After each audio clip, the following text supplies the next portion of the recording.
He was the pioneer in extreme sports, probably in the world. As an anthropologist, he goes in, and because he is such an athletic person, he can mix with the local people and can, if they are runners, for example, run with them. And he gains their confidence. This guy was doing the impossible. There is nothing impossible to David.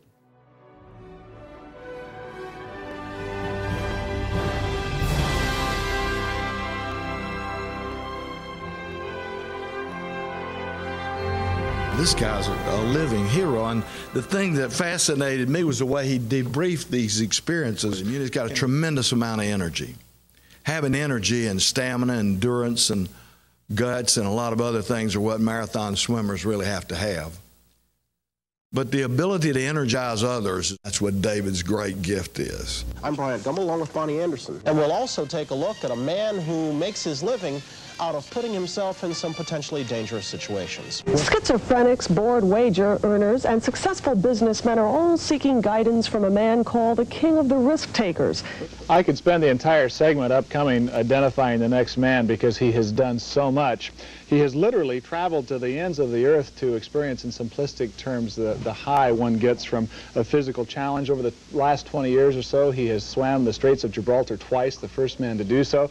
He's run a marathon through the Khyber Pass while a war was going on. He's kayaked 2,000 miles down the Nile. This man has done everything for very good reason. He is also the creator of NBC's Survival of the Fittest, if that helps you identify him. He won. The challenge came from rock climber Tony Aniro. The Sierra are Aniro's home ground, and he challenged Swigert to the end.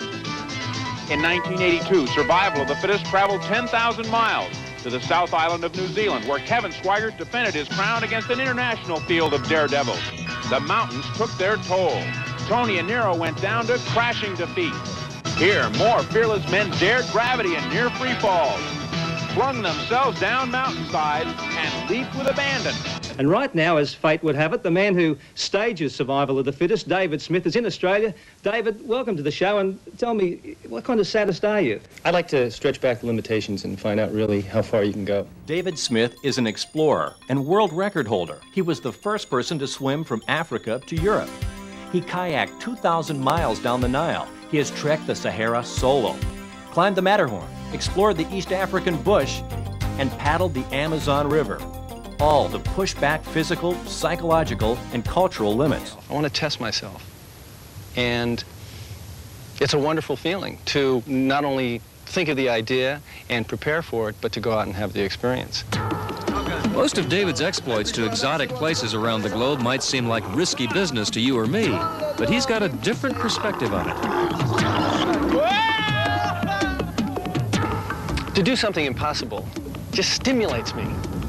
I think it's wonderful if you walk over the mountains and you stretch yourself a little bit to walk over the mountains, and that's great. For me, I've got to walk over, I can have an experience walking over this mountain, but to stretch myself, I've got to go to the Sahara. An acknowledged pioneer in the fitness explosion and peak performance, with a 30-year career well documented in the national and international press, he understands seizing the dream because he's been there and done precisely that.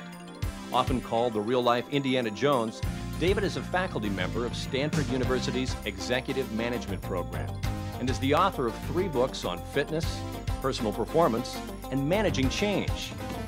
He's jumped into the Mayan well of sacrifice in Mexico, stood toe-to-toe with a rhino in Africa and survived its charge, and charmed the snakes of a snake charmer. All this without the fear of dying. You know, I think I could get more afraid of dying if I'm looking at it or analyzing the adventure from my front room. But once you're in it, there's no time to be thinking about that. There's no time to be fearful of dying. And I've been in a lot of close to death or seemingly close to death situations, and never did I think about whether I was going to die or not. I always focused on what I needed to do to either get out of the situation or to live. What kind of a person does it take to be a real adventurer? Well, I think it takes someone that has to get down inside themselves and see if they can bring up something that will make them motivate or push themselves out of that comfort zone and into something that is a little bit new. And then once you get a taste of that, then you want to get a little bit more. Financing for his adventures comes through various means: business, foreign governments, lecture circuits, and his own writing.